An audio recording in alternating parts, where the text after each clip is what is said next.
Nous sommes le 5 mai 2018 et nous voici réunis pour le 37e et dernier cours de l'étude de cet écrit bénéfique Al-Aqidatu Al-Wasatiyya. Qu'Allah subhanahu wa ta'ala fasse miséricorde à son auteur, l'imam, le cheikh de l'islam Ibn Taymiyyah, ainsi qu'aux savants qui l'ont commenté. Ceci étant dit, nous nous sommes arrêtés après avoir traité de la question de la croyance des gens de la sunna et de leur position face à ce que l'on appelle karamatul awliya, les prodiges des alliés, dont nous avons parlé lors de notre dernier cours. Enfin, l'auteur rahimahullah ta'ala nous dit ثم من طريقة أهل السنة والجماعة اتباع آثار رسول الله صلى الله عليه وسلم باطنا وظاهرا واتباع سبيل السابقين الأولين من المهاجرين والأنصار واتباع وصية رسول الله صلى الله عليه وسلم حيث قال عليكم بسنتي وسنة الخلفاء الراشدين المهديين من بعدي تمسكوا بها وعضوا عليها بالنواجذ وإياكم ومحدثات الأمور فإن كل بدعة ضلالة ويعلمون أن أصدق الكلام كلام الله وخير الهدي هدي محمد صلى الله عليه وسلم ويؤثرون كلام الله على غيره من كلام أصناف الناس ويقدمون هدي محمد صلى الله عليه وسلم على هدي كل أحد ولهذا سموا أهل الكتاب والسنة وسموا أهل الجماعة لأن الجماعة هي الاجتماع وضدها الفرقة وإن كان لفظ الجماعة قد صار اسما لنفس القوم المجتمعين. L'auteur rahimahullah ta'ala nous dit donc ensuite fait partie de la voie des gens de la sunna et du regroupement Ahlus Sunnati wal Jama'a, Ahlus Sunnati wal Jama'a, le fait de suivre les traces du messager d'Allah sallallahu alayhi wa sallam intérieurement et extérieurement, le fait de suivre le chemin des premiers précurseurs parmi les émigrés et les auxiliaires et de se conformer à la recommandation du messager d'Allah sallallahu alayhi wa sallam dans laquelle il dit tenez à ma sunna et à la sunna des califes bien guidés et bien orientés, cramponnez-vous-y et saisissez-la avec les molaires. Prenez garde aux choses innovées, car toute innovation, bid'a, est un égarement. En outre, ils savent que les paroles les plus véridiques sont les paroles d'Allah et que la meilleure conduite est la conduite du prophète Muhammad sallallahu alayhi wa sallam. Ils préfèrent la parole d'Allah à toute autre parole, de quelque catégorie de gens que ce soit. Ils font passer l'exemple de Muhammad sallallahu alayhi wa sallam avant l'exemple de quiconque. C'est ce pourquoi ils ont été appelés les gens du livre et de la sunna. Ils ont aussi été nommés les gens du regroupement, car le mot jama'a, qui a été traduit par regroupement, signifie al-ijtima', regroupement, rassemblement. Et son contraire est le mot furqa, qui signifie le mot division. L'auteur, rahimahullah, a conclu son livre par quelques points importants et fondamentaux. Notamment ici, le fait de croire qu'il faut absolument suivre le prophète Muhammad sallallahu alayhi wa sallam ainsi que ses compagnons de façon apparente mais aussi de façon intérieure. Et comme l'a noté le Cheikh Saleh Al-Fawzan hafidhahullah ta'ala, après avoir mentionné quelques points dogmatiques en relation avec la aqida, avec la croyance, l'auteur rahimahullah ta'ala nous montre ici la voie suivie par les gens de la sunna de manière générale dans la religion, que ce soit dans les fondements de la religion ou ses branches. Toutes ces choses par lesquelles les gens de la sunna se sont distingués de leurs opposants, se sont distingués de ceux qui suivent les innovations et qui contreviennent aux ordres d'Allah subhanahu wa ta'ala et de son prophète sallallahu alayhi wa sallam. La première chose qu'il cita, rahimahullah, est le suivi des traces du prophète sallallahu alayhi wa sallam, c'est-à-dire la méthodologie, la voie empruntée par lui-même, le fait de la suivre de façon apparente certes, mais aussi de façon intérieure, contrairement à ce qu'ont fait les hypocrites qui ne l'ont suivi qu'en apparence, alors qu'en réalité leur cœur était vide de conviction, vide de foi en Allah subhanahu wa ta'ala. Pour cette raison, l'auteur a cité le fait de le suivre en apparence, mais aussi à l'intérieur, d'avoir la même croyance que lui, d'avoir la conviction que sa guidée est la voie d'Allah subhanahu wa ta'ala, la voie du salut, la voie de la réussite. Ainsi étaient les compagnons du prophète sallallahu alayhi wa sallam. Et ce qui est voulu par suivre ses traces, comme nous l'avons déjà dit, c'est suivre sa sunna. On ne veut pas dire par là, comme a noté le Cheikh Al-Fawzan, suivre les pas réels, suivre ses traces. Vous avez compris? Ce n'est pas ça qui est voulu. D'aller s'asseoir où il s'est assis, d'aller dormir où il s'est couché, etc. Non, ce n'est pas cela. Car cela en réalité est une cause pour tomber dans le shirk et dans l'exagération à l'égard du prophète sallallahu alayhi wa sallam. Et c'est une voie que beaucoup de gens ont suivi malheureusement parmi les nations qui nous ont précédés. Également parmi les caractéristiques des gens de la sunna et du groupe, ils suivent la voie des pieux prédécesseurs, les premiers parmi les muhajirun, les émigrants qui ont quitté la Mecque parmi les compagnons pour se rendre à Médine, pour rejoindre le prophète alayhi salatu wassalam, mais aussi al-Ansar, les habitants de Médine qui les avaient accueillis et qui les avaient bien reçus. Ceux à qui Allah tabaraka wa ta'ala a donné plusieurs faveurs, parmi lesquelles ils ont pris la science du prophète sallallahu alayhi wa sallam, ils ont assisté à la révélation et ils ont pris du prophète sallallahu alayhi wa sallam la religion sans intermédiaire. Ils sont donc les gens les plus proches de la vérité et les gens les plus à même d'être suivis, les plus proches de la vérité et les plus à même d'être suivis. Ils sont le deuxième degré après le prophète Mohammed alayhi salatu wassalam. Le Cheikh Salih al-Fawzan a dit فأقوال الصحابة حجة يجب اتباعها إذا لم يوجد نص عن النبي صلى الله عليه وسلم. Les paroles des compagnons du prophète alayhi salatu wassalam radiyallahu anhum sont des paroles qu'il faut obligatoirement suivre s'il n'y a pas de texte du prophète même sallallahu alayhi wa sallam. Alors les paroles des sahaba, des compagnons, doivent obligatoirement être appliquées et suivies. Pour quelle raison? لأن طريقهم أسلم وأعلم وأحكم. Car leur voie qu'ils ont suivie est la voie la plus scientifique, la plus juste, la plus sage, la plus préservée de toute faute et égarement.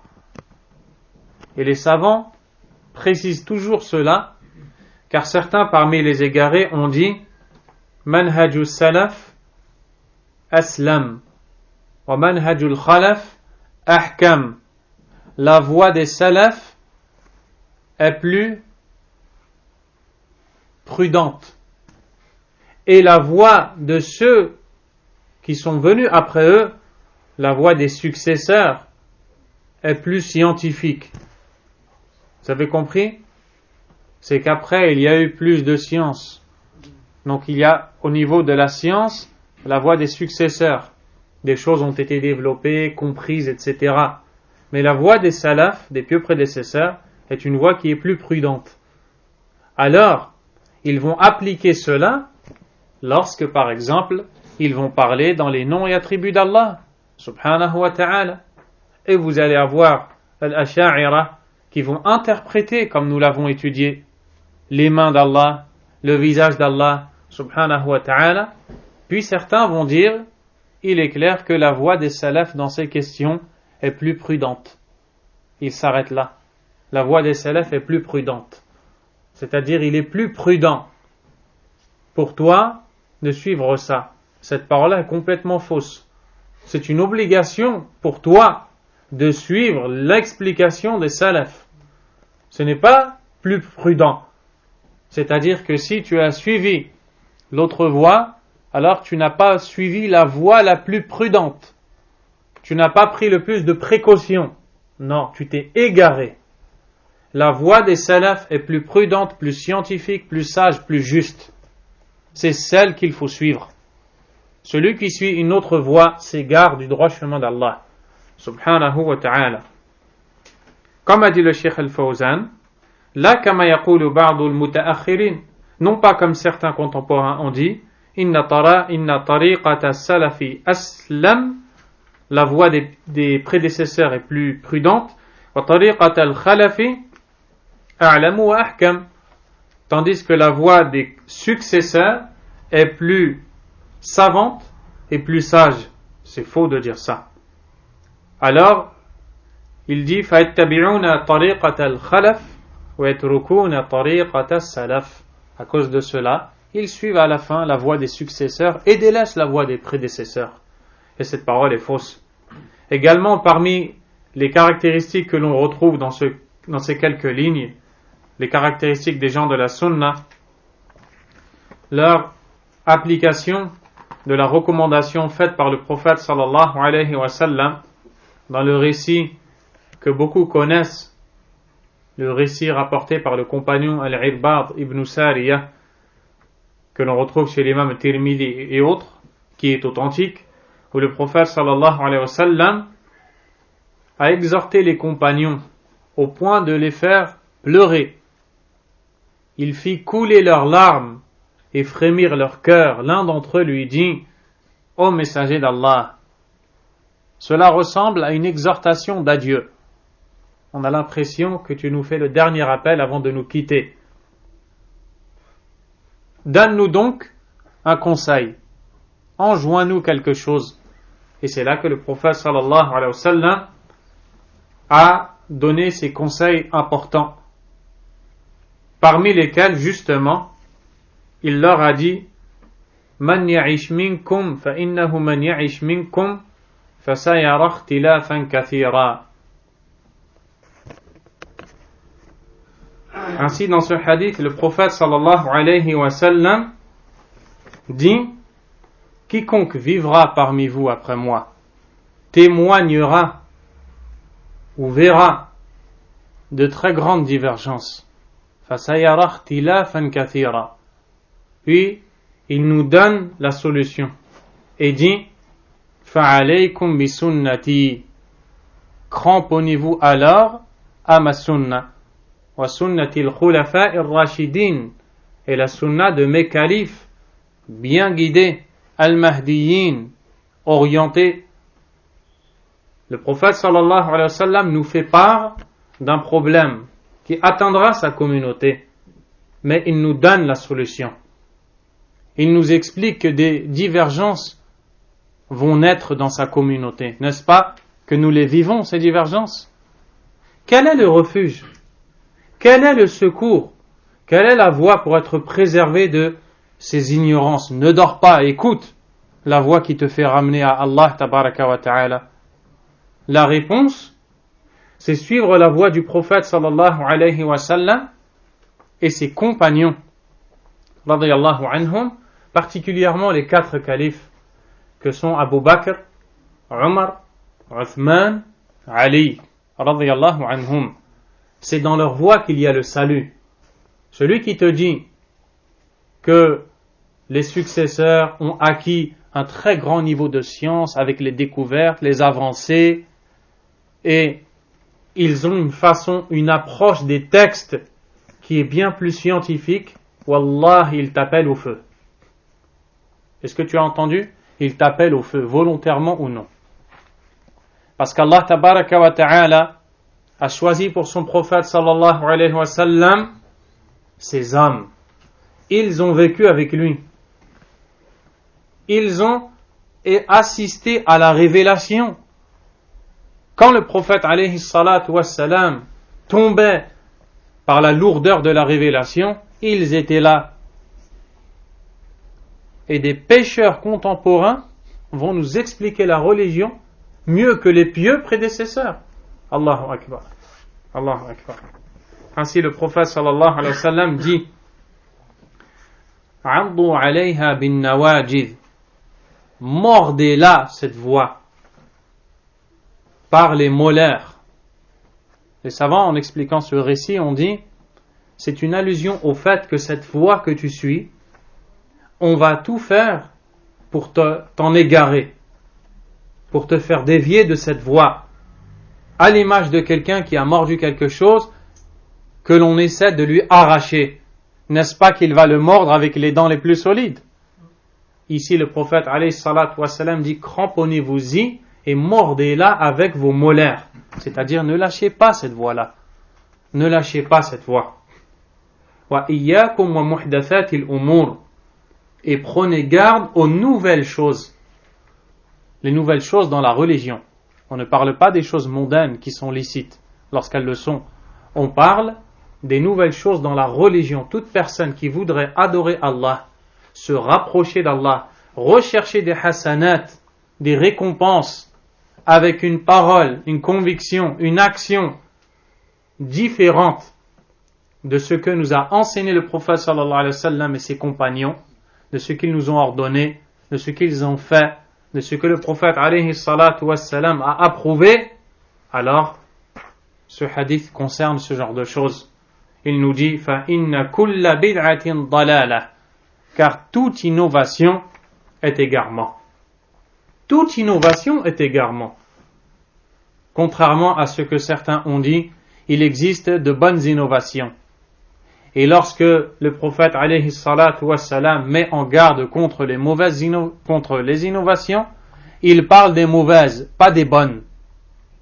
Puis ils ont été chercher des shubuhat, des ambiguïtés pour affirmer cela et justifier leurs innovations.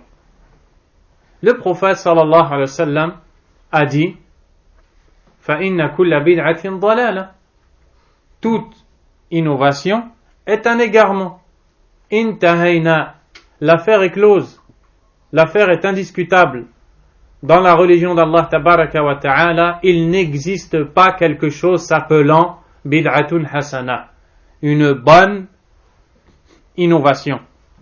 C'est complètement faux et Allah azza wa jal l'a démenti, ainsi que son prophète sallallahu alayhi wa sallam. Ainsi, il nous recommande sallallahu alayhi wa sallam le suivi de ces 4 califes. Tout ce que ces 4 califes auront instauré entrera dans le cadre de la sunna. À titre d'exemple, comme l'a cité le cheikh Muhammad Aman al-Jami rahimahullah, à l'époque de Omar ibn al-Khattab radiyallahu anhu, Uthman ibn Affan radiyallahu anhu est arrivé en retard à la prière du vendredi. Uthman, qui était alors le gouverneur et donc celui qui prononçait le discours du vendredi, car le gouverneur à la base c'est l'imam, c'est celui qui prêche aussi, a remarqué le retard de Uthman, qu'il a blâmé en lui disant: pourquoi es-tu arrivé en retard? Uthman radiyallahu anhu lui a dit: j'ai entendu l'adhan, l'appel à la prière, je me suis précipité pour aller faire les ablutions et je suis arrivé pendant le discours. Omar a rétorqué: en plus de cela, tu n'as fait que les ablutions, c'est-à-dire tu n'as pas fait le bain du vendredi. Le cheikh Muhammad Aman al-Jami dit: c'est peut-être, wallahu a'lam, pour cette raison que plus tard, lorsque Uthman ibn Affan radiyallahu anhu va devenir lui-même le gouverneur qui succède à Omar après son décès, que va-t-il se passer? il va instaurer un deuxième appel à la prière le vendredi. Salatul Jumu'ah, la prière du vendredi. Et on va appeler à la prière pour annoncer la proximité de la prière et de la khutbah, pas le début. Ce qui permet aux gens éloignés de se préparer afin de se rendre à la mosquée et là, plus tard, d'écouter le premier appel, celui qui marque l'arrivée de l'imam sur le minbar. C'est peut-être pour cette raison, et Allah est plus savant, que Uthman l'a instauré. Après cela, les musulmans n'ont cessé de le mettre en pratique. Quelqu'un va-t-il dire, le prophète sallallahu alayhi wa sallam ne l'avait pas fait? La réponse sera de dire, ce prophète dont tu parles, sallallahu alayhi wa sallam, a dit, suivez ma sunna et la sunna de mes califes bien guidés. Dès lors que c'est le calife bien guidé qui l'a fait, alors tu as reçu l'ordre du prophète sallallahu alayhi wa sallam de le faire.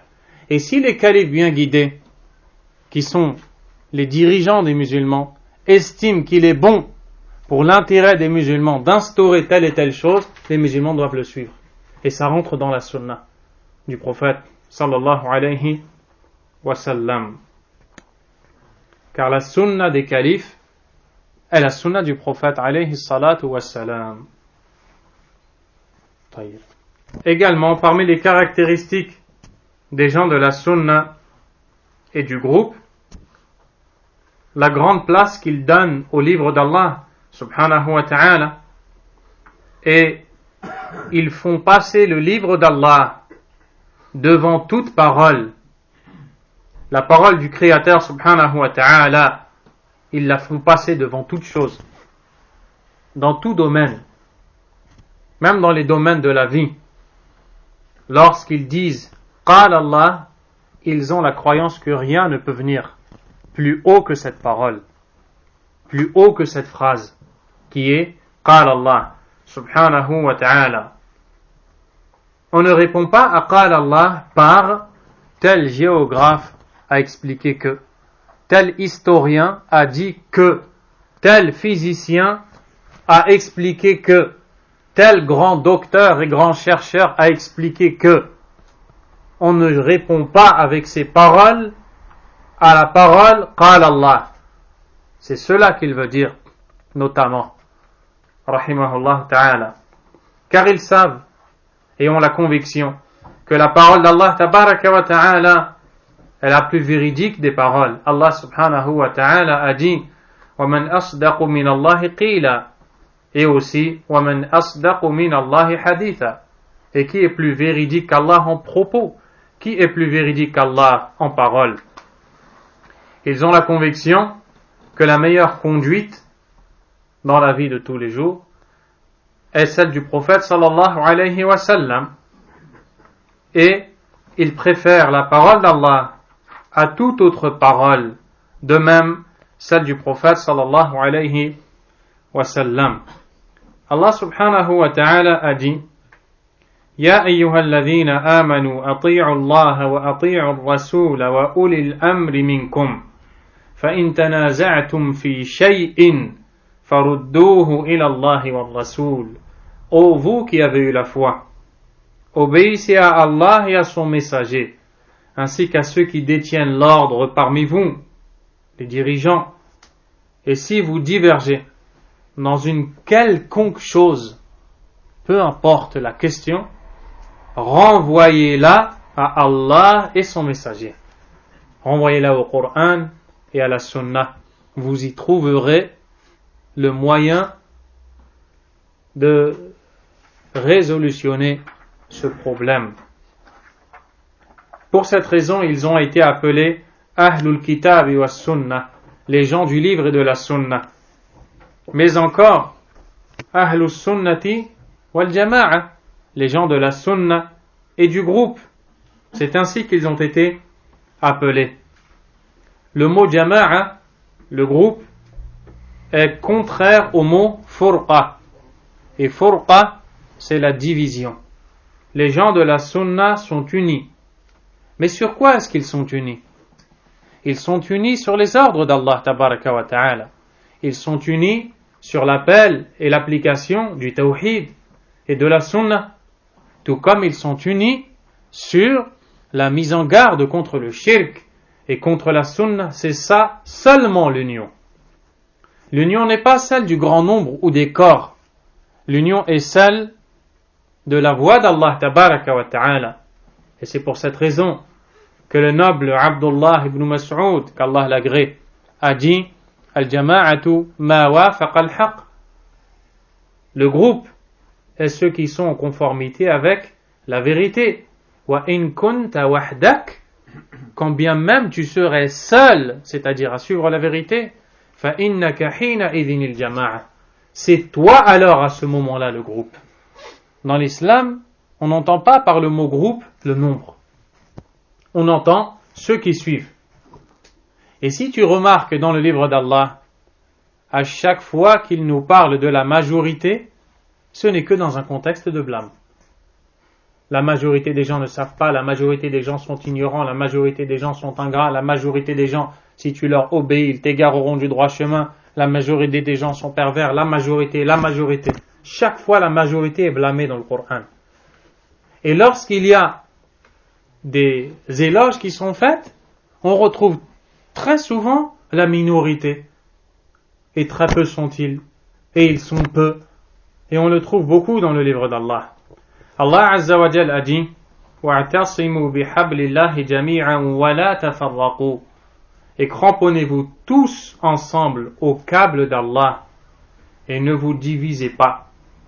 Et c'est cette division qui est interdite. Dès lors que la personne contredit la sunna, elle a provoqué la division. Certains disent, cessez donc d'appeler à ce tawhid, cessez donc d'appeler à cette sunna. Nous étions tous entre nous, chacun de nous s'aimait les uns les autres, mais dès que ce nouvel imam ou ce nouveau prêcheur est arrivé et qu'il a commencé à appeler à ce tawhid et à cette sunna, il nous a divisés. Donc pour eux, ce prêcheur est diviseur. Il apporte avec lui la division. C'est faux. Lorsque les musulmans ont délaissé le Coran et la sunna et les conseils des prêcheurs au Coran et à la sunna, c'est là seulement qu'ils se sont divisés. Et pour prouver la division, on ne regarde pas le nombre en disant nous sommes là depuis tant d'années à faire ces pratiques, à avoir ces croyances, et lui arrive seul ou avec deux de ses amis et il veut nous diviser alors que nous sommes tous là depuis tant d'années à pratiquer la religion de telle façon. Alaykoum salam. Ces arguments sont faux.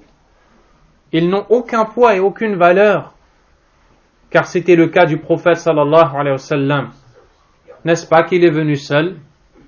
N'est-ce pas qu'il est arrivé dans un peuple de gens qui commettaient le shirk? Il est arrivé seul et les appelait à l'islam. Qu'est-ce qu'ils ont dit de lui? Ils se sont plaints de lui en disant farraqa jam'ana. Il a divisé notre groupe. C'est donc l'histoire qui se répète. Lorsque les gens appellent à la sunna, ils sont taxés de gens qui divisent, alors qu'ils se réjouissent, car ils ont suivi la voie du prophète Muhammad sallallahu alayhi wa sallam. Il y a une division qui est bonne, qui doit être faite. Diviser le vrai du faux, distinguer le vrai du faux. Le vrai ne doit pas être mêlé au faux.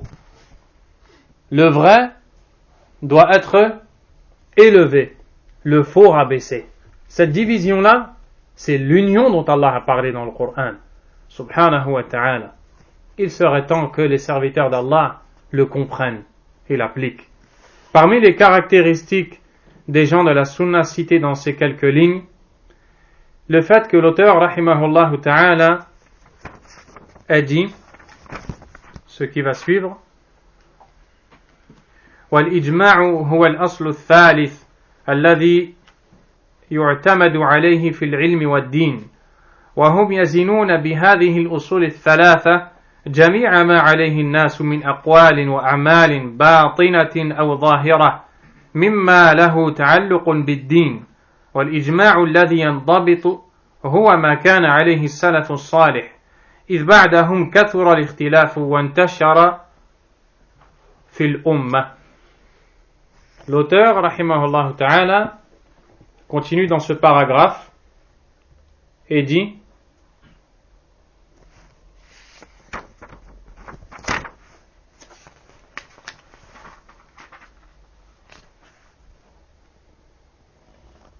le consensus, ce que l'on appelle en arabe al-ijma', le consensus est le troisième fondement sur lequel on se fonde, on se base dans les domaines de la connaissance et de la religion. Il y a d'abord le Coran. Le Coran est une preuve. Il y a ensuite la Sunna. La Sunna est une preuve. Quelle est ta preuve? Il te répond Qala Allah ou alors Qala Rasulullah. Il y a une troisième preuve. On l'appelle al-ijma', le consensus. Et lorsque l'on dit le consensus, c'est le consensus des pieux prédécesseurs. Car le prophète sallallahu alayhi wa sallam a dit que sa communauté ne réalise pas un consensus dans l'erreur. Les sahaba, s'ils sont unanimes dans une question, il est impossible que cette question soit une erreur. Car ils sont ceux qui ont vécu avec lui, alayhi salatu wassalam. Et s'ils sont unanimes dans la question, ce n'est que parce qu'ils l'ont suivi, sallallahu alayhi wa sallam. Et ça, c'est le troisième fondement, la troisième source, al-Qur'an, al-Sunnah, al-Ijma', le consensus. Le consensus, celui des pieux prédécesseurs, est le troisième fondement sur lequel on se fonde dans les domaines de la connaissance et la religion. Quelle est ta preuve? Il te répond Ijma' al-Sahaba, le consensus des compagnons. Tous les compagnons ont été d'accord. Cela est suffisant pour être une preuve. Il jauge à la lumière de ces trois fondements, le Coran, la Sunna, le consensus, toutes les paroles et les actions des gens, cachées ou apparentes. Lorsqu'ils voient des actions dans la religion, des paroles, lorsqu'ils voient des convictions auxquelles les gens appellent, ils reviennent au Coran, ils reviennent à la Sunna, ils reviennent au consensus des compagnons. S'il n'y a pas cela, alors cette chose est fausse. De ce qui a un lien avec la religion, le consensus, al-ijma', celui qui est effectif, lequel? Est-ce que on entend par là le consensus des savants qui sont venus après? Ça serait trop dur, car ça serait trop difficile à prouver tellement il y a eu des savants dispersés dans la terre d'Allah. Comment être sûr que tous les savants de ces époques, de ces terres, de ces endroits, de ces pays sont d'accord sur la question? Donc lorsque l'on dit al-ijma', le consensus, on parle des sahaba, on parle des salafs, parce que à l'époque des salafs, il était beaucoup plus facile d'être sûr qu'ils sont tous d'accord du fait qu'ils n'étaient pas encore éparpillés partout dans la terre d'Allah, subhanahu wa ta'ala. C'est ce consensus-là que l'on peut, entre guillemets, maîtriser, que l'on peut déclarer, celui qui est effectif, est celui qui existait entre les pieux prédécesseurs, puisqu'après eux, les divergences se sont multipliées et la communauté s'est dispersée. Dès lors qu'elle s'est dispersée, dès lors que les divergences se sont multipliées, comment prouver que toute la communauté est d'accord sur une question? C'est bien trop difficile pour le faire. Pour cela, l'auteur, rahimahullah, montre que le consensus effectif, c'est celui des salafs, notamment as-sahaba, radiyallahu ta'ala anhum. C'est donc sur ces trois fondements que se basent les pieux prédécesseurs. Et après les pieux prédécesseurs, comme le dit le Cheikh Al-Fawzan, al-ijma'u la yandabit. Il est très difficile de maîtriser la question du consensus pour deux raisons. La première, كثرة الاختلاف بحيث لا يمكن الإحاطة بأقوالهم. il y a tellement eu de divergences après eux qu'il est difficile d'être sûr de réunir toutes leurs paroles pour en déduire qu'il y a consensus dans la question. Deuxièmement, intisharul ummati fi aqtar al-ard, la propagation de la communauté musulmane sur toute la terre. Donc ça deviendra beaucoup trop difficile. Il est donc impossible de dire il y a consensus après cette époque-là. C'est bien trop difficile. Ensuite, l'auteur rahimahullah dit ثم هم مع هذه الأصول يأمرون بالمعروف وينهون عن المنكر على ما توجبه الشريعة ويرون إقامة الحج والجهاد والجمع والأعياد مع الأمراء أبرارا كانوا أو فجارا ويحافظون على الجماعات ويدينون بالنصيحة للأمة ويعتقدون معنى قوله صلى الله عليه وسلم المؤمن للمؤمن كالبنيان المرصوص يشد بعضه بعضا وشبك بين أصابعه وقوله صلى الله عليه وسلم مثل المؤمنين في توادهم وتراحمهم وتعاطفهم كمثل الجسد إذا اشتكى منه عضو تداعى له سائر الجسد بالحمى والسهر ويأمرون بالصبر عند البلاء والشكر عند الرخاء والرضا بمر القضاء. D'autre part, en plus de ces fondements, ils ordonnent le bien et interdisent le blâmable, conformément à ce qu'exige la législation d'Allah.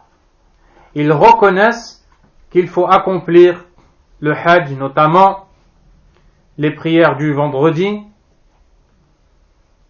et les prières des fêtes, l'Eid, avec les chefs, les gouverneurs musulmans, qu'ils soient pieux ou non, qu'ils soient pieux ou pervers. Ils veillent à accomplir les prières en commun et pratiquent comme un acte religieux le bon conseil, an-nasiha, envers la communauté. Ils adhèrent à la signification de la parole du prophète sallallahu alayhi wa sallam, le croyant pour le croyant est comme une construction dont les parties se renforcent mutuellement, et il entrecroisa ses doigts sallallahu alayhi wa sallam. Et son autre parole, les croyants par leur amour partagé, leur compassion mutuelle et leur affection réciproque sont comparables à un corps humain dont si un membre est endolori, il ressent une douleur, c'est tout le corps qui se solidarise avec lui par la fièvre et l'insomnie. Ils ordonnent la patience lors du malheur, la gratitude, shukr, lors de l'aisance et l'acceptation du destin douloureux. Ici, l'auteur rahimahullah ta'ala, après avoir traité la question dans tout ce livre de la croyance des gens, de la sunna et du groupe, al-aqidah, va passer à tout ce qui relève du domaine comportemental, du comportement, des bons caractères. Pour quelle raison? Parce que toutes ces choses-là découlent de la bonne croyance. Celui qui a la bonne croyance va avoir de surcroît automatiquement un bon comportement. Et en fonction de sa bonne croyance et de son amélioration, son comportement va suivre. En réponse à ceux qui ont dit, en dénigrant les gens de la sunna, en disant, ces gens-là ne font que parler de tawhid, de aqidah, de croyance, mais si tu veux être dans la sunna, ce qu'il faut c'est le bon comportement. Ou alors ceux qui ont dit, avant toute chose, le bon comportement. Ou alors ceux qui ont dit, celui que tu vois commettre un grand péché alors qu'il prétend être dans la sunna, alors que sache qu'il n'est pas dans la sunna. Et toutes ces paroles-là, visant en réalité à faire fuir les gens de l'apprentissage du tawhid et de la sunna, car l'apprentissage du tawhid et de la sunna éveille les gens et leur montre que ces gens-là sont égarés. Alors, au lieu de dire n'apprenez pas le tawhid, n'apprenez pas la sunna, ils vous disent l'important c'est le bon comportement, c'est de sourire aux gens, c'est de sourire aux voisins, etc. Et à quoi va te servir ce sourire si tu commets le shirk, si tu innoves dans la religion d'Allah, si tu arrives le jour dernier avec les innovateurs qui voudront boire du bassin du prophète sallallahu alayhi wa sallam et à qui les anges diront éloignez-vous, allez-vous-en. Est-ce que ton bon sourire ce jour-là te sera utile? Avant tout, c'est la croyance. La da'wa des gens de la sunna, la da'wa salafiyya, c'est l'appel au tawhid et l'appel à la sunna. Et la conviction que la compréhension du tawhid et de la sunna automatiquement appelle au bon comportement. Méditez un peu les paroles du prophète sallallahu alayhi wa sallam. Dans de nombreux hadiths, il rattache les bons comportements à la foi en Allah au jour dernier. Man kana yu'minu billahi wal yawmil akhir. Celui qui a foi en Allah et au jour dernier, falyukrim dayfah. Qu'il honore son invité. Qu'il honore son invité. Honorer l'invité est un bon comportement qui découle de la bonne foi en Allah et au jour dernier. D'abord, travaille ta foi en Allah et au jour dernier. Et tu verras que le reste, bi'idhnillah, va suivre. Alors que ces comportements basés sur aucune aqidah, sur aucune croyance, ne sont que du vent. Ne sont que du vent. Et les gens qui appellent au bon comportement, tout en négligeant l'appel au tawhid, sont des prêcheurs à l'égarement. Et leur da'wa va faire faillite. Et elle va disparaître. Car ils n'ont pas dirigé les cœurs des gens vers le Créateur. Ils ont dirigé les corps des gens vers d'autres corps. C'est tout ce qu'ils ont fait. Mais les gens de la sunna, eux, donnent la plus grande importance à la aqidah, mais ils donnent aussi l'importance au bon comportement. Et c'est ce qu'a voulu montrer l'auteur, rahimahullah ta'ala. Lorsque l'on dit qu'on appelle et qu'on concentre le prêche sur le tawhid, sur la sunna, cela veut-il dire qu'on néglige le comportement? Non. L'auteur a mis un chapitre ici pour appuyer cela. Et donc, ils sont la meilleure des communautés. Comme Allah tabaraka wa ta'ala a dit, Kuntum khayra ummatin ukhrijat linnas. Vous êtes la meilleure communauté que l'on ait fait surgir pour les gens. Ta'muruna bil ma'ruf, car vous ordonnez le convenable. Wa tanhauna 'anil munkar, et interdisez le blâmable. Une phrase, quelques mots nous intéressent particulièrement ici. L'auteur a dit, ils ordonnent le bien et interdisent le blâmable. Est-ce qu'ils le font comme ils veulent? Non. Il dit ala ma tujibuhu shari'a, conformément à ce qu'exige la loi d'Allah subhanahu wa ta'ala. Lorsque tu veux appeler un bien, lorsque tu veux interdire un mal, tu ne le fais pas comme bon te semble. Combien de gens ont voulu ordonner le bien, ont voulu interdire le mal, et ils n'ont fait que le mal. Et ils n'ont fait que casser le bien, car ils ne l'ont pas fait à la manière prescrite par Allah subhanahu wa ta'ala. Et il fait allusion, comme a dit le Cheikh Muhammad Aman rahimahullah, au récit du prophète sallallahu alayhi wa sallam, lorsqu'il dit Man ra'a minkum munkara, quiconque parmi vous assiste ou voit un mal,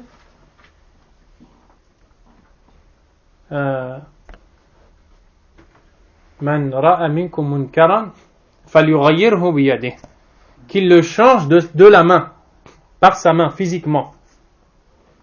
Fa illam yastati' fa bilisanihi, s'il ne peut pas, par sa langue. Fa illam yastati' fa biqalbihi, s'il ne peut pas, par le cœur. Wa dhalika ad'afu al-iman, et c'est le minimum de la foi. Le prophète sallallahu alayhi wa sallam, premièrement, a dit Man ra'a minkum, quiconque voit parmi vous. Il n'a pas dit quiconque cherche parmi vous. Car il y a des gens qui cherchent.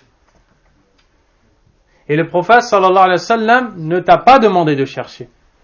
Il te demande de faire ta vie. Mais si dans ta vie, tu assistes à un mal, alors tu interviens de la façon suivante. Premièrement, tu le changes de ta main, par ta main. Les gens concernés sont les détenteurs de l'autorité. Que ce soit à petite échelle, le père de famille chez lui, le directeur de la société au sein de son entreprise, le responsable dans son domaine. Ces gens-là, ils ont un dépôt. Et si un mal se produit chez eux alors qu'ils sont chefs de famille, alors qu'ils sont détenteurs de l'autorité dans ce domaine, plus ou moins petit ou grand, ils doivent intervenir de leurs mains et arrêter cette chose. Le père voit son fils consommer ce qu'Allah a interdit, il doit l'arrêter de sa main et lui enlever. Mais est-ce que cela est permis à grande échelle? C'est-à-dire que l'individu de la masse des musulmans commence à ordonner le convenable et interdire le blâmable physiquement. Il voit des gens boire l'alcool, il leur arrache de la main. Il voit des gens toucher à des choses interdites, il les prend, il les casse. Cela est interdit. C'est le détenteur de l'autorité qui le fait. Seulement. Donc à grande échelle, le dirigeant, le gouverneur. Le gouverneur est celui qui a ce rôle d'interdire le mal et de condamner le mal. Il n'appartient pas aux musulmans de la masse d'aller, comme ils le disent, d'aller faire rétablir la justice. Suite à une injustice, par exemple, dont a été victime quelqu'un, ils forment un groupe et ils vont régler les comptes. Ça n'existe pas dans la religion d'Allah subhanahu wa ta'ala. Et c'est ce que font beaucoup de gens ayant la mauvaise compréhension de la religion d'Allah. Donc ça, c'est la première chose. Deuxièmement, s'il ne peut pas le faire, alors, de par la langue, en prodiguant le conseil, en disant « Crains Allah, tu n'as pas le droit de faire ça ». S'il ne peut pas le faire par la langue, il craint des éventuelles représailles, ou il n'est pas en position de parler, ou toute autre chose, فَبِقَلْبِهِ, qu'il déteste par son cœur, car c'est le plus bas degré de la foi. Tu es dans un endroit où des interdits sont commis. Tu ne peux pas agir physiquement, car tu n'as pas l'autorité. Deuxièmement, tu ne peux pas parler. Tu n'es pas en position de parler. Alors, tu dois le détester de ton cœur. Mais tu dois quitter cet endroit aussi. Et si tu ne peux pas quitter cet endroit, alors à ce moment-là, tu détestes cette chose-là avec ton cœur. Et ça, c'est le plus bas degré, c'est le minimum requis de la foi dans cette situation-là. Et pour plus de détails, je vous invite à écouter une conférence que j'avais donnée, intitulée justement « Ordonner le convenable et interdire le blâmable », où il y a les règles sur la façon de faire, données par les savants. Puis l'auteur, rahimahullah, a montré la question de rester derrière les autorités et de ne pas les devancer. Dans les domaines de la vie, d'accomplir la prière derrière eux, s'ils sont imams. Tu es dans un pays musulman, le détenteur de l'autorité, le plus haut gouverneur, le président ou le ministre ou le responsable, etc. C'est ça qu'on entend par le détenteur de l'autorité. Tu dois lui obéir dans l'obéissance à Allah. S'il te demande quelque chose qui est interdit, alors tu lui désobéis. Mais dans tout le reste, tu lui obéis. Tu pries derrière lui s'il est imam, même s'il est pécheur.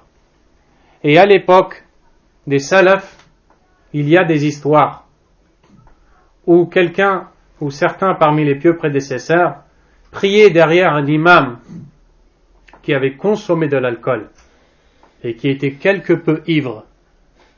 Mais il était le détenteur de l'autorité. Son péché lui incombe.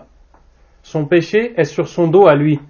Mais est-ce que moi, qui est sous son autorité, j'ai le droit, pour cette question-là, pour cette raison-là, de me détacher de lui? Non, les salafs n'ont pas agi ainsi. Celui qui agit ainsi a fait une bid'a dans la religion d'Allah, subhanahu wa ta'ala.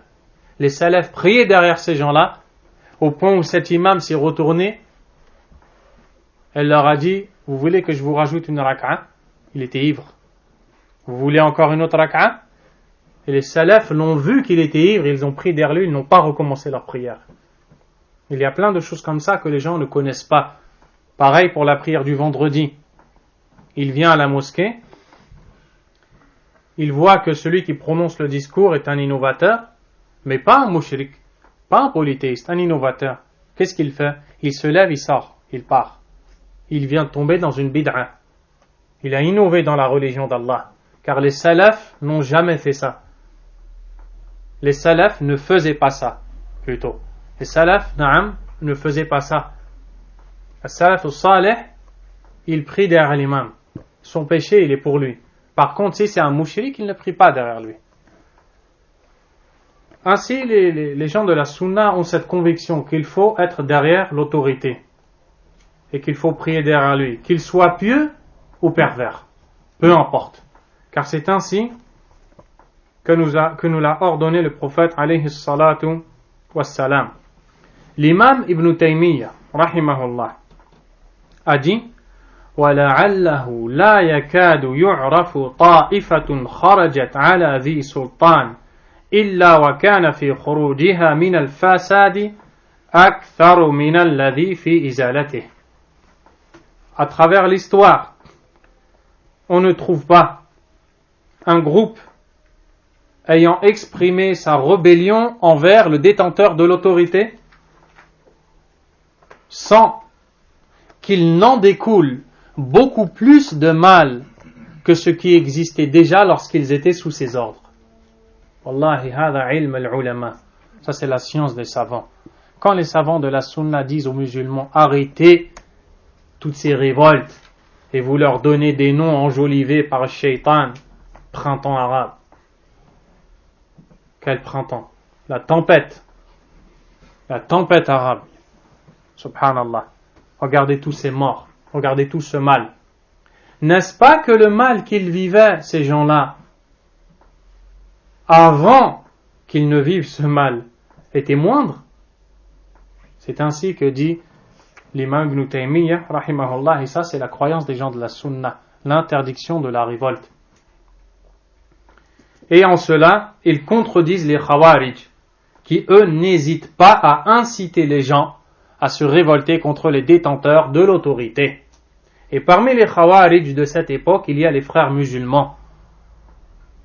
Ce sont des khawarij en cravate et en costard. La seule différence, c'est qu'ils taillent leur barbe et qu'ils portent des costumes. Mais en réalité, ils ont exactement les mêmes auteurs, les mêmes ouvrages, les mêmes références que les khawarij qui commettent des attentats. Qu'Allah nous préserve de leur mal. Et ils se font passer pour des gens sages, car leur but à eux, c'est la politique et la chaise, la dunya. C'est ce qu'ils veulent. Pas le tawhid, pas la sunna. Pour eux, insulter les sahaba, ce n'est pas grave, tant que tu ne m'empêches pas d'atteindre mon but. Qui est quoi? Courir derrière la dunya, même si le prix est de vendre ta religion. A'udhu billah min ad-dalal. Qu'Allah nous préserve de leur égarement. Ils ont fait tellement de mal à la communauté. Et ils préservent les prières en groupe. Les gens de la sunna ont pour croyance qu'il faut prier en groupe. Les hommes ont l'obligation de prier en groupe. Que ce soit les 5 prières, ou alors la prière du vendredi. Ils ne la délaissent pas. Contrairement à qui? Khilafan li shi'a, aux chiites, comme dit le Cheikh Al-Fawzan. الذين لا يرون إلا الصلاة إلا مع الإمام المعصوم.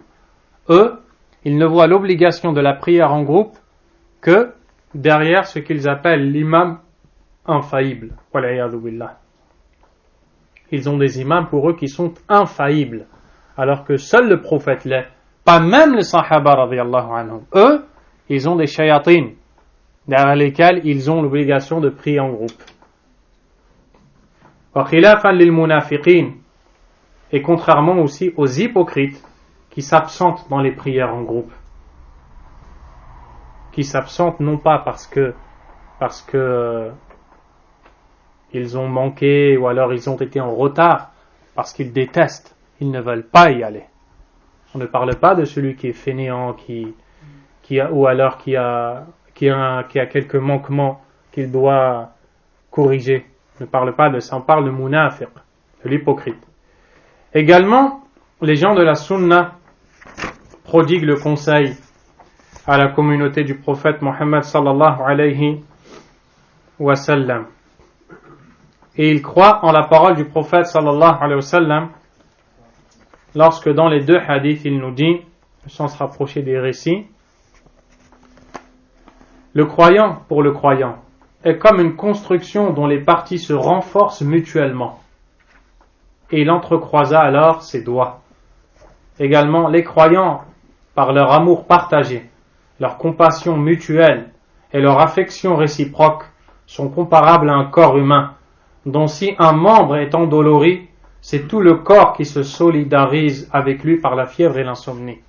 Vois-tu un peu l'état que tu as lorsque tu es atteint d'une douleur au bras, à la jambe, tu ne trouves plus le sommeil, et alors une fièvre t'atteint. Et c'est tout ton corps qui devient malade. Alors qu'à la base, c'est à cause d'une douleur dans un membre. Le prophète sallallahu alayhi wa sallam dit que lorsqu'il y a un mal qui atteint un membre de la communauté, tout le corps de la communauté le ressent. Tout le corps de la communauté le ressent. Et ce qui est voulu par l'image du croyant, c'est-à-dire le croyant à la foi complète, car seul le croyant à la foi complète, et plus sa foi se complète, plus il ressentira cela, et éprouvera pour son frère en Allah, subhanahu wa ta'ala, ses sentiments d'affection, d'amour et de compassion à l'égard de leur frère. Et alors tu les verras souriants, non pas renfrognés, non pas pleins de haine, pour des raisons invalables ou non valables. Il y a des gens, des fois, sans raison, ils te détestent. Là, ya akhi, on aime pour Allah, on déteste pour Allah, subhanahu wa ta'ala. Pas pour le visage, pour la tête, pour l'origine, ou parce qu'il est aisé alors que l'autre est pauvre. Je vais plutôt avec celui qui est aisé et délaisse celui qui est pauvre. Le prophète sallallahu alayhi wa sallam a dit mathalul mu'mini lil mu'min, le croyant envers le croyant. Cheikh Mohammed Aman al-Jami rahimahullah a dit, le prophète sallallahu alayhi wa sallam n'a pas dit le croyant envers celui de son pays, celui de son origine, le croyant envers le croyant, le croyant envers le croyant. Donc le sens de ce hadith est immense. Également, les gens de la sunna ordonnent la patience lors de l'épreuve, la reconnaissance à Allah lors du bienfait et l'acceptation du décret douloureux qu'Allah a décidé, subhanahu wa ta'ala, car ces trois choses-là font le bonheur de la personne. Et le fait de demander le pardon d'Allah lorsque l'on commet un péché, de remercier Allah lorsqu'il nous donne un bienfait, et enfin, de patienter lors de l'épreuve. L'imam Ibn al-Qayyim rahimahullah dit que ces trois choses-là réunies forment le bonheur de la personne. Parce que dans sa vie de tous les jours, elle ne se détache pas d'un péché, d'un bienfait ou d'une épreuve. Forcément. Quand elle commet un péché, elle demande pardon. Quand elle est éprouvée, elle patiente. Et quand elle a un bienfait, elle remercie Allah. Alors, elle sera heureuse dans cette vie d'ici-bas. L'auteur, rahimahullah, conclut et dit ويدعون إلى مكارم الأخلاق ومحاسن الأعمال ويعتقدون معنى قوله صلى الله عليه وسلم أكمل المؤمنين إيمانا أحسنهم خلقا ويندبون إلى أن تصل من قطعك وتعطي من حرمك وتعفو عمن ظلمك ويأمرون ببر الوالدين وصلة الأرحام وحسن الجوار والإحسان إلى اليتامى والمساكين وابن السبيل والرفق بالمملوك وينهون عن الفخر والخيلاء والبغي والاستطالة على الخلق بحق أو بغير حق ويأمرون بمعالي الأخلاق وينهون عن سفاسفها وكل ما يقولونه ويفعلونه من هذا وغيره فإنما هم فيه متبعون للكتاب والسنة. Ils appellent aux nobles qualités morales et aux belles œuvres. Ils adhèrent au sens de cette parole du prophète sallallahu alayhi wa sallam. Les croyants dont la foi est la plus complète sont ceux dont les mœurs sont les meilleures. Les mœurs, les façons de se conduire, les comportements, la façon d'être avec l'autre. Le adab. Ils incitent à ce que tu maintiennes les relations avec ce qui a rompu avec toi. Que tu donnes à qui t'a privé et que tu pardonnes à qui t'a fait du tort. Ils ordonnent la bonté envers les deux parents, l'entretien du lien de parenté, le bon rapport de voisinage, la bienfaisance envers les orphelins, les pauvres et le voyageur. Ils condamnent la vanité, l'orgueil, l'agression et l'arrogance envers les gens, que ce soit à bon droit ou injustement. Ils exhortent à avoir des mœurs sublimes et réprouvent celles qui sont détestables, viles. Tout ce qu'ils disent ou font de ceci ou autre, ils ne le disent et ne le font qu'en conformité avec le Coran et la Sunna.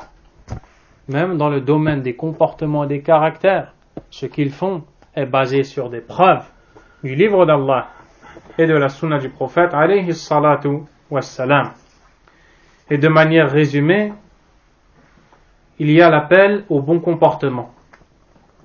Au bon comportement envers les gens qui sont autour de toi. Et tu ne peux pas vivre isolé, seul. Tu es obligé de vivre avec des gens qui t'entourent. Et dans ces gens qui t'entourent, tu ne peux pas avoir que des gens bienfaisants envers toi.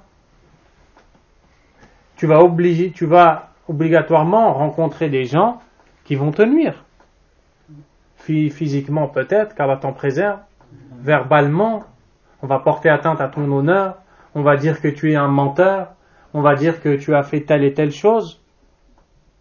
Ça fait partie du décret d'Allah qu'il faut endurer. L'essentiel, c'est de t'élever dans tes bons comportements et ne pas te rabaisser pour répondre à ce qui est bas, mais plutôt rester haut. Par exemple, le fait d'entretenir les liens avec celui qui les a rompus avec toi. Le fait d'entretenir les liens de parenté.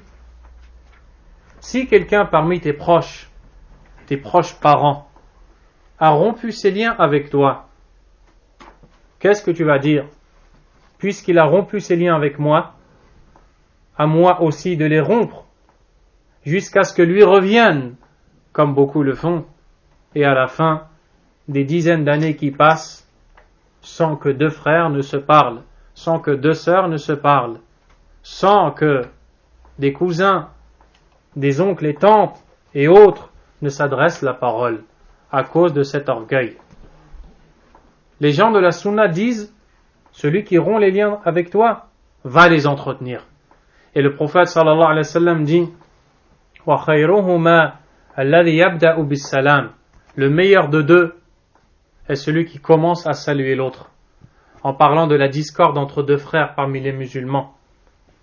Parmi les musulmans qui ont une discorde mondaine, pas quelque chose de la religion. Il innove dans la religion d'Allah, je ne lui parle plus. Ça fait partie du din. On parle de mondain. On s'est disputé pour un service que je devais te rendre, je ne t'ai pas rendu, un rendez-vous, je n'y ai pas été, tu n'y as pas été, une mauvaise interprétation de parole, tu es passé avant moi alors que c'était à moi de le faire, tu as pris ma place, tu as pris ma part, et on ne se parle plus pendant des années. Les gens de la Sunna disent qu'il faut entretenir le lien avec celui qui l'a rompu avec toi, et que tu pardonnes à celui qui t'a causé du tort. celui qui t'a causé du tort dans tes biens, dans ton sang, dans ton honneur, tu lui pardonnes. Et cela va le pousser à t'aimer. Et combien de gens, en ayant pardonné, se sont fait aimer après?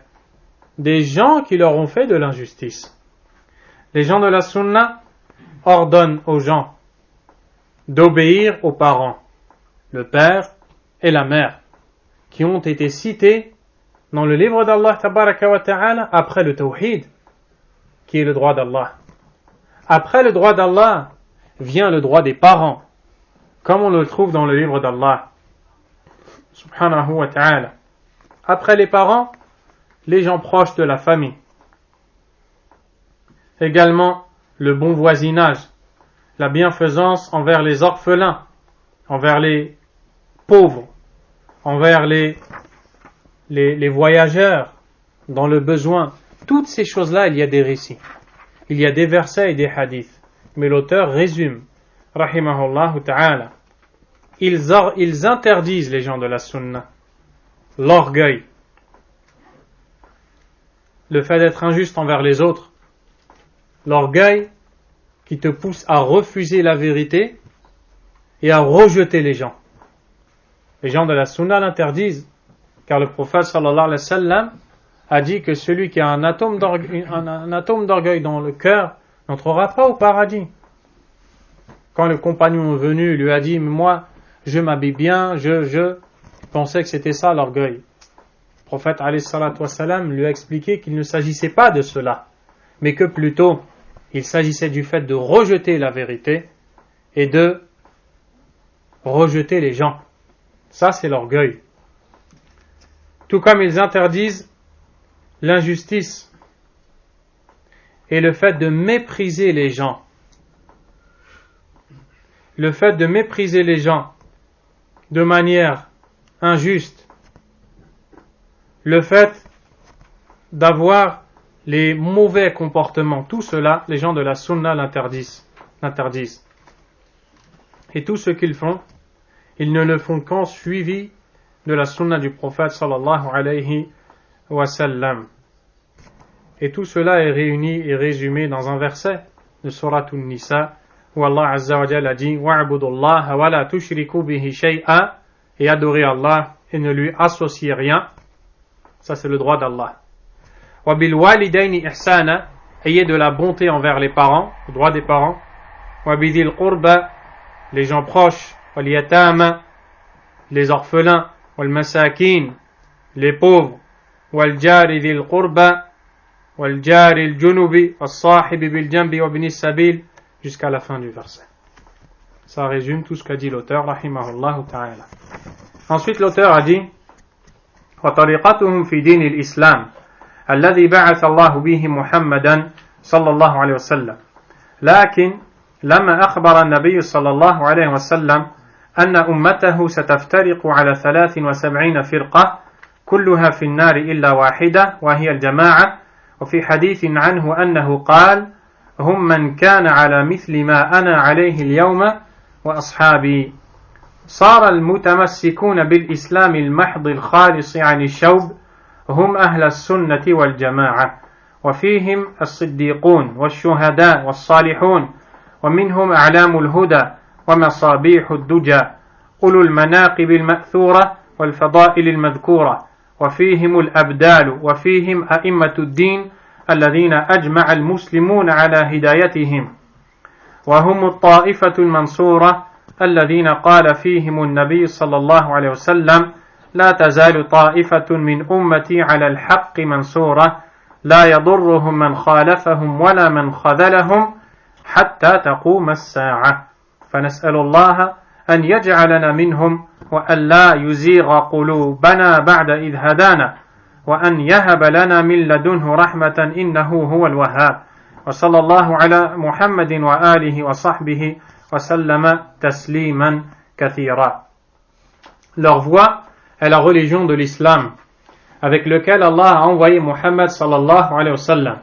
Mais étant donné que le prophète sallallahu alayhi wa sallam a annoncé que sa communauté se diviserait en 73 groupes qui seront tous au feu sauf un seul, qui est la jama'a, le groupe uni, décrit en ces termes dans un hadith prophétique où il a dit « Ce sont ceux qui sont dans une voie identique à celle sur laquelle je suis aujourd'hui, moi et mes compagnons. » Il s'ensuit alors que ceux qui s'attachent réellement à l'islam pur et exempt de tout élément incorporé sont les gens de la sunna et du regroupement, qui comptent parmi eux les véridiques, les vertueux.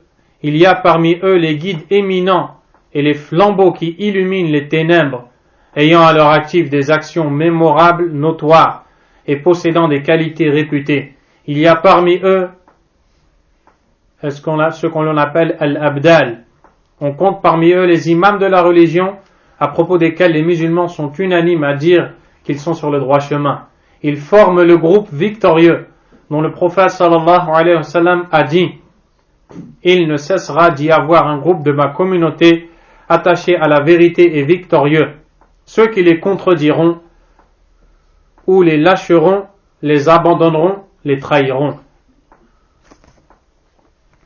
Ne leur nuiront pas. Non. Ceux qui les contrediront ou les abandonneront ne leur nuiront pas, et ce jusqu'à la fin des temps. Nous prions Allah qu'il nous compte parmi eux, qu'il ne fasse pas dévier nos cœurs après nous avoir guidés, et qu'il nous prodigue de sa miséricorde, lui qui est l'incessant donateur, qu'Allah accorde sa miséricorde au prophète sallallahu alayhi wa sallam, sa famille, ses compagnons, et qu'il les salue abondamment. Il a donc conclu en appuyant sur le fait que la voie qu'ils suivent, ces gens-là qu'il a appelé le groupe sauvé, c'est la voie de l'islam. La voie de l'islam, la voie d'Allah tabaraka wa ta'ala. Ces gens-là ont appliqué la parole du prophète sallallahu alayhi wa sallam et ses ordres de suivre la sunna. Et les gens se sont divisés dans la communauté. Et eux sont restés accrochés à cette voie. C'est pour cette raison qu'ils ont obtenu ces mérites et cette place élevée chez Allah. Il y a parmi eux les véridiques, il y a parmi eux les pieux, il y a parmi eux les savants de l'islam, il y a parmi eux les grands adorateurs d'Allah, il y a parmi eux ceux qui ont appelé à la sunna du prophète sallallahu alayhi wa sallam, et c'est ainsi que s'achève l'étude de ce livre bénéfique appelé Al-Aqidatu Al-Wasitiyya, écrit par le noble imam, le cheikh de l'islam Ibn Taymiyyah, rahimahullah ta'ala, suite à la question et à la demande du juge de la ville de Wasit, qui s'appelait Radiyuddin Al-Wasiti, rahimahullah, qui est venu le voir et lui a dit « Les troubles se sont propagés chez nous à Wasit, nous voudrions que tu nous expliques quelle est la croyance des gens de la sunna. » Et après avoir refusé, Wasiti a insisté, Cheikh al-Islam a répondu à sa demande. Il a écrit ce livre que nous avons étudié en 37 cours, en une assise après la prière du Asr, avec un stylo, une plume, et il a écrit ce livre que l'on a étudié en 37 cours. Qu'Allah Azza wa Jalla lui fasse miséricorde, qu'il illumine sa tombe et qu'il l'élargisse, tout comme nous lui demandons de récompenser les savants qui ont expliqué et de qui nous avons profité dans ce livre, tels que le savant Al-Allama Muhammad Aman Al-Jami, rahimahullah ta'ala, qui est un imam dans l'Aqidah parmi les contemporains, et le Cheikh Saleh Al-Fawzan, hafidahullah ta'ala wa shafahullah, wa barakallahu fikum, sallallahu wa sallam wa baraka ala nabiyyina Muhammad wa alihi wa ashabihi ajma'in, subhanakallahumma wa bihamdik, ashhadu an la ilaha illa ant, astaghfiruka wa atubu ilayk. Et on demande à Allah tabaraka wa ta'ala, par ces assises et par ces temps que l'on a passés, de nous rapprocher de lui, de pardonner nos péchés, de guider nos cœurs et de nous faire atteindre le mois de Ramadan qui est proche, en bonne santé et avec une foi, et nous permettre d'accomplir son jeûne et d'en prier les nuits. Jazakumullahu khairan wa sallallahu wa sallam ala nabiyyina Muhammad.